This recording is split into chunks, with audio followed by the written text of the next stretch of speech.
Hello friends, welcome to Saranya சமையல். இன்றைக்கி நம்ம பால் கொழுக்கட்டை எப்படி செய்கிறதுன்னு பார்க்கலாம். இதுக்கு நான் இந்த டம்ளரில் ஒரு டம்ளர் பார்த்திங்கன்னா பச்சரிசியும் புழுங்கரிசியும் ரெண்டும் சேர்ந்து அரைச்ச மாவு ஒரு டம்ளர் எடுத்திருக்கேன். நீங்கள் தனியாக பச்சரிசி மாவு எடுக்கிறனாலும் நல்லாயிருக்கும். இதுக்கு தேவையான அளவு கொஞ்சமாக லைட்டாக சால்ட் போட்டு நம்ம நார்மல் பச்சை தண்ணியிலே நம்ம நல்லா பெனஞ்சு அதை இந்த மாதிரி எடுத்து வச்சுக்கலாம். நம்ம இதை பார்த்திங்கன்னா உங்களுக்கு சுடு தண்ணியில் தான் நம்ம வேக வைக்க போகிறோம். ஸோ அதனால் நம்ம சுடு தண்ணியில் மாவு பிசைய வேண்டாம். நம்ம நார்மல் வாட்டர்லேயே இந்த மாதிரி நம்ம பிசைஞ்சு நமக்கு தேவையான இதில் உருட்டி எடுத்துக்கலாம்.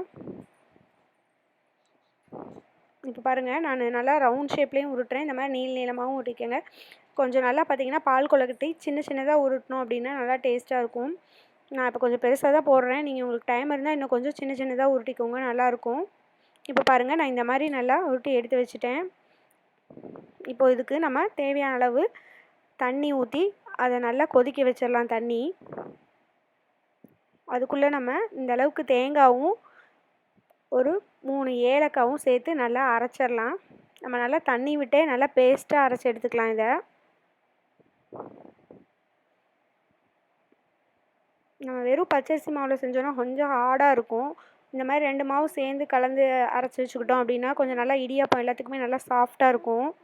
இப்போ பாருங்கள், தண்ணி நல்லா கொதிச்சிருச்சு. இப்போ நம்ம உருட்டி வச்சுருக்க கொழுக்கட்டை மாவு எல்லாத்தையும் அதில் நம்ம போட்டுட்டேன்.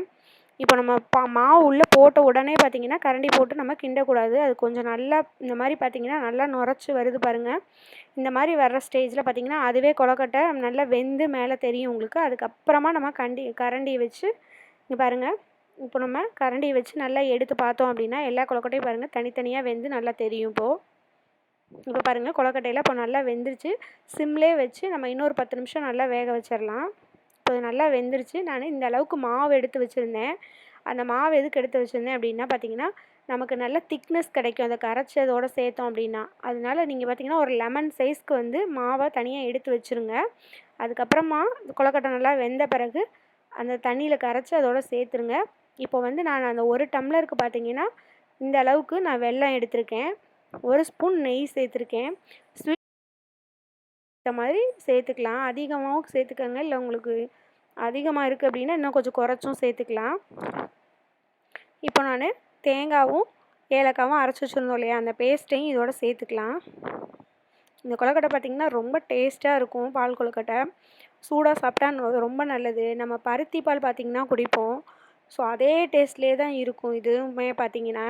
இந்த பாலுமே இது குடித்தோன்னா இந்த நல்ல சளி இருமலுக்கும் கூட இந்த சாப்பிட்டோன்னா நல்லாயிருக்கும்.